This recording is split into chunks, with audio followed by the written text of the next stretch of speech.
नमस्कार, आप देख रहे हैं ग्लोब न्यूज झारखंड। मैं नंदिता आपके साथ। आइए नजर डालते हैं आज के समाचारों पर।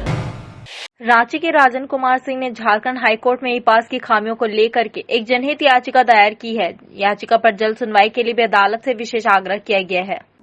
झारखंड सरकार ने कोविड को लेकर नई गाइडलाइन जारी की है, जिसके तहत 16 तारीख से अगर कोई भी व्यक्ति किसी भी आवश्यक कार्य के लिए अगर घर से बाहर निकलता है तो और अगर वो वाहन से बाहर निकलता है तो उसके लिए उसे सरकार के द्वारा जारी की गई वेबसाइट से ई पास बनवाने की ज़रूरत पड़ेगी। वर्तमान जो परिस्थिति है उसमें सरकार के द्वारा ऑलरेडी सारे अनावश्यक कार्य को बंद किया गया है और लोग केवल आवश्यक कार्य के लिए ही घर से बाहर निकल रहे हैं। ऐसी परिस्थिति में अगर सरकार के द्वारा ऐसा कहा जाता है कि लोगों को अपने आवश्यक कार्य के लिए अगर बाहर जाते हैं तो ई पास बनाना पड़ेगा, तो ये अपने आप में बहुत ही आर्बिट्ररी है। राजन कुमार सिंह के द्वारा इस गाइडलाइन को झारखंड हाईकोर्ट में एक याचिका दायर करके चैलेंज किया गया है, जिसकी अर्जेंट सुनवाई के लिए मेंशनिंग भी की गई है। राजन सिंह के द्वारा अपने पिटीशन में यह भी कहा गया है कि यह गाइडलाइन कहीं ना कहीं लोगों के राइट टू प्राइवेसी को भी वायलेट करता है। अगर लोगों को अपने हर एक छोटी से छोटी चीज़ को करने के लिए सरकार से परमिशन लेना पड़े और सरकार को बताना पड़े तो यह बहुत ही मनमानापूर्ण नियम है।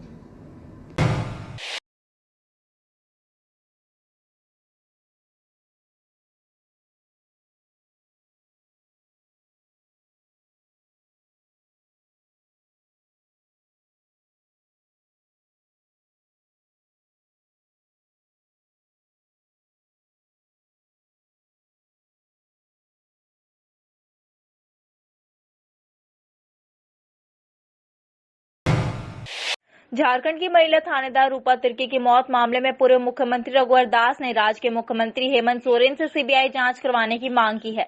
झारखंड राज्य के साहिबगंज की महिला थाना प्रभारी रूपा तिर्की की मौत मामले में कई दिनों से जांच के नाम पर लीपापोती की जा रही है। वहीं साहिबगंज पुलिस ने मामले की जांच में 2 लोगों को अब तक हिरासत में लिया है। वहीं पूर्व मुख्यमंत्री रघुवर दास ने इस मामले को गंभीरता से लेते हुए राज्य सरकार को आड़े हाथों लिया है। साहिबगंज में पदस्थापित महिला थानेदार रतन तिर्की की मौत जिस हालत में हुई है उससे कई सवाल खड़े हो रहे हैं। पुलिस सही दिशा में जांच करने के बजाय मामले का लीपापोती और तथ्यों का छिपाने का काम कर रही है। पुलिस आत्महत्या की बात कर रही है। इस आत्महत्या की बात को ना उसके परिवार वाले मान रहे हैं, ना आदिवासी संगठन के लोग मान रहे हैं, ना राजनीतिक दल के लोग मांग रहे हैं। यहाँ तक कि सत्तारूढ़ दल के विधायक माननीय लोबिन हेमरिम जी, बंधु तिर्की जी भी सीबीआई की मांग कर चुके हैं। भारतीय जनता पार्टी भी लगातार सीबीआई की जांच की मांग कर रही है। आखिर माननीय मुख्यमंत्री जी मौन क्यों हैं, जब आपके दल के विधायक, भारतीय जनता पार्टी, आदिवासी संगठन और स्वयं उसके परिवार के लोग सीबीआई की मांग कर रहे हैं, तो आप मौन क्यों हैं? लोगों में चर्चा इस बात की है कि आप किसी अपने खास व्यक्ति को बचाने के लिए आप मौन धारण किए हुए हैं और मामले को सीबीआई की जांच नहीं दे रहे हैं। जबकि जनता की मांग है सीबीआई जांच हो, परिवार की मांग है सीबीआई जांच हो, राजनीतिक दल चाहे सत्ता पक्ष हो विपक्ष हो उसकी मांग है सीबीआई जांच हो।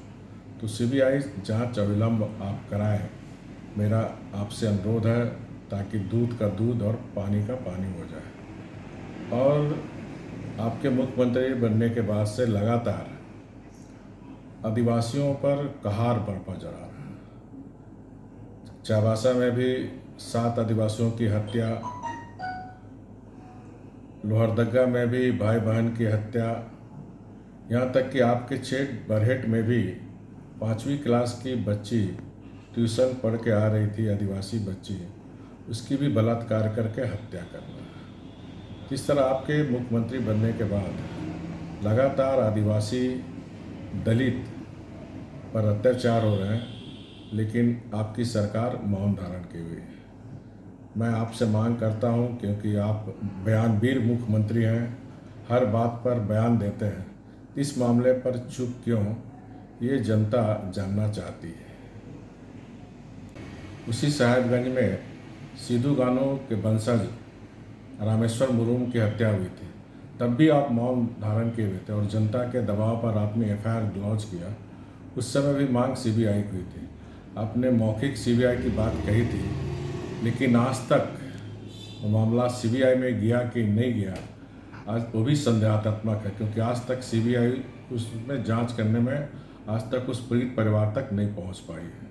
क्योंकि कल ही मैंने उसके वंशज जो मंडल मुर्मू उनसे बात की थी, उन्होंने कहा कोई हमारे पास आज तक नहीं आया जांच के लिए। इसलिए इस सारे मामले को अविलंब, चाहे सिद्धू कान्हू के वंशज रामेश्वर मुर्मू की हत्या हो, चाहे एक आदिवासी गरीब आदिवासी परिवार की बेटी कितनी मेहनत से वो थानेदार बनी थी, उस थानेदार की हत्या से भी पर्दा उठना जरूरी है।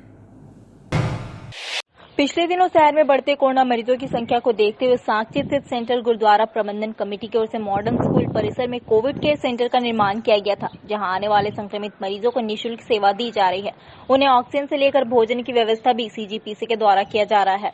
सीजीपीसी के जनसेवा को देखते हुए कई सामाजिक संस्थाएं भी उन्हें सहयोग कर रही है। इसी के तहत state bank of India pensioners association की ओर से 1 लाख की राशि अनुदान स्वरूप सीजीपीसी की कमेटी को सौंपी। ये सेंट्रल गुरुद्वारा प्रबंधक कमेटी की ओर से पिछले दिनों कोविड केयर सेंटर का संचालन शुरू किया गया। उसका मुख्य उद्देश्य था कि जो कोविड मरीज हैं, प्रथम दृष्टया में उन्हें ऑक्सीजन नहीं प्राप्त होता था, तो कई ऐसी मौतें हुई जिनका कारण ऑक्सीजन नहीं मिलना था। तो ऐसे में सेंट्रल गुरुद्वारा प्रबंधक कमेटी ने यह तय किया था कि हम लोग कोविड केयर सेंटर खोलें और वैसे लोगों को ऑक्सीजन उपलब्ध कराएं और साथ ही साथ भोजन, दवा, सारा प्रबंध हम लोग उपलब्ध कराएं, जिससे कि जो ये पूरे विश्व में, पूरे भारतवर्ष में, पूरे जमशेदपुर, झारखंड में जो त्राहिमाम मचा हुआ, इसमें कुछ राहत मिले। वैसी परिस्थिति में हमने कोविड केयर सेंटर शुरू किया और उसमें विभिन्न संगठनों से काफ़ी सहयोग मिल रहा है। आज हमें state bank of pensioner association के अध्यक्ष त्रिलोचन सिंह कलसी जी और चमक सेन गुप्ता सेक्रेटरी जो हैं, उनकी टीम ने आज सेंट्रल गुरुद्वारा प्रबंधक कमेटी को 1 लाख रुपए जो है वो डोनेशन के तौर पर दिया है, सहायता के तौर पर दिया है। तो मैं निश्चित रूप से सेंट्रल गुरुद्वारा प्रबंधक कमेटी की ओर से इनका बहुत बहुत आभार प्रकट करता हूँ, धन्यवाद देता हूँ। और इन्होंने जिस तरह मानवता की सेवा के लिए आगे हाथ बढ़ाया है, सीजीपीसी को सहयोग किया है, उसके लिए मैं इनका पुनः एक बार धन्यवाद देता हूँ। ताजा मामला परसुरी थाना अंतर्गत परसुरी मंडी, जहां चोरों ने व्यवसायी राजेश अग्रवाल के दाल गोदाम में सुरंग बनाकर चोरी की घटना को अंजाम दिया। चोरों द्वारा इस घटना को कितने दिनों से अंजाम दिया जा रहा था, इसकी जांच पड़ताल परसुरी पुलिस द्वारा की जा रही है।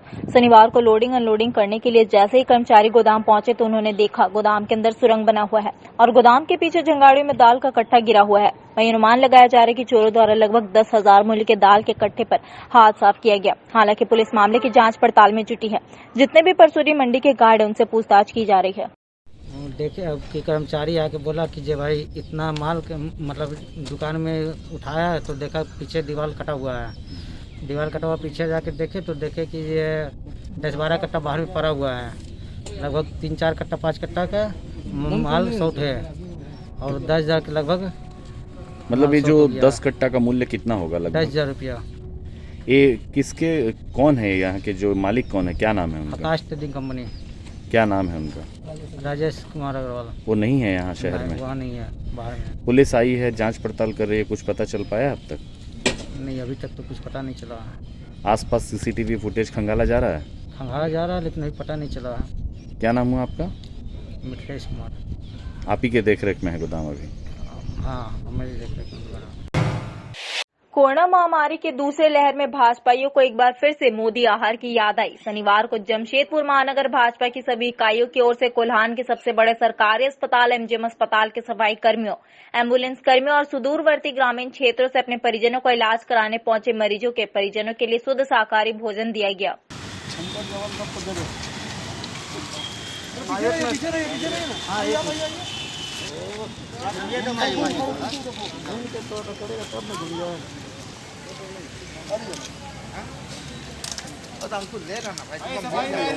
हिल कह रहे हैं।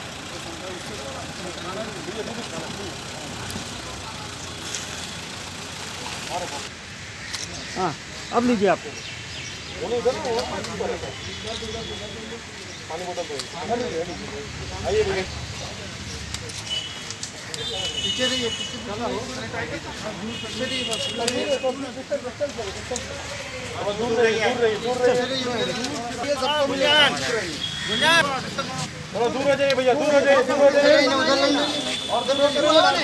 देखिए, सेवा ही संगठन, नर सेवा में नारायण सेवा, इस मूल मंत्र को मानते हुए हम भारतीय जनता पार्टी के कार्यकर्ता, युवा मोर्चा के कार्यकर्ता मोदी आहार हम लोगों ने शुरू किया है। एमजीएम हॉस्पिटल में अब से हम लोग निरंतर खाना, दोपहर का खाना और पानी बोतल लेकर के आएंगे। जो हेल्थ सपोर्टिंग स्टाफ्स है, सफाई कर्मी हैं, वार्ड बॉय हैं, सिक्योरिटी गार्ड हैं, एम्बुलेंस ड्राइवर है, या जो ग्रामीण क्षेत्र के लोग अब इलाज कराने के लिए आ रहे हैं, उनके जो अटेंडर्स हैं, उनको हम लोग शुद्ध शाकाहारी खाना उपलब्ध कराएंगे। Chandulal Bhalotia social welfare society की ओर से अत्याधुनिक सुविधाओं से लैस एम्बुलेंस जिला प्रशासन को सौंपा गया। जिले के उपायुक्त ने इंसिडेंट कमांडर को इसकी चाबी सौंपते हुए कोरोना संक्रमित मरीजों को लाने ले जाने में प्रयोग में लाए जाने का निर्देश दिया। वहीं जिले के उपायुक्त ने Chandulal Bhalotia social welfare society के प्रयासों की सराहना की। वहीं जिले के निजी अस्पतालों द्वारा संक्रमित मरीजों के इलाज में मनमाना पैसे वसूले जाने के मामले में उपायुक्त ने इसी शिकायत अब तक नहीं मिलने की बातें कही। Chandulal Bhalotia social welfare trust के द्वारा, भलोटिया इंडस्ट्रियल ग्रुप के द्वारा आज एक ऑक्सीजन युक्त एम्बुलेंस हम लोगों को दिया गया है। तो मैं काफ़ी इनको सराहना करना चाहता हूँ, धन्यवाद भी देना चाहता हूँ। अभी जैसे आप अवगत हैं, नॉर्मल पेशेंट के साथ साथ कोरोना पेशेंट्स के लिए भी हम लोगों को एम्बुलेंस की आवश्यकता पड़ रही है। विशेषकर ऐसे बहुत सारे पेशेंट हैं जिनको तुरंत ऑक्सीजन का भी आवश्यकता पड़ता है। तो जो फैसिलिटी में ऑलरेडी ऑक्सीजन पे जो व्यक्ति हैं, उनको अगर हायर फैसिलिटी में हम लोग भेज रहे हैं, कहीं टीएमएच भेज रहे हैं या एमजीएम भेज रहे हैं या ब्रह्मानंद भेज रहे हैं, तो वैसे परिस्थिति में उनको ऑक्सीजन निकाल के एम्बुलेंस में भेजना काफ़ी खतरनाक हो जाता है। वैसे पेशेंट के लिए विशेषकर इसका और उपयोग होगा। मैं इनको धन्यवाद देना चाहता हूँ। पूर्व में भी फाउंडेशन के द्वारा एक एम्बुलेंस हम लोगों को मिला था, उसका भी इस्तेमाल किया जा रहा है। यह भी नोडल ऑफिसर के रूप में बीडीओ गमरिया को इसका हैंडओवर किया गया है और अभी ये वाहन हम लोग कोविड नियंत्रण में यूज़ करें।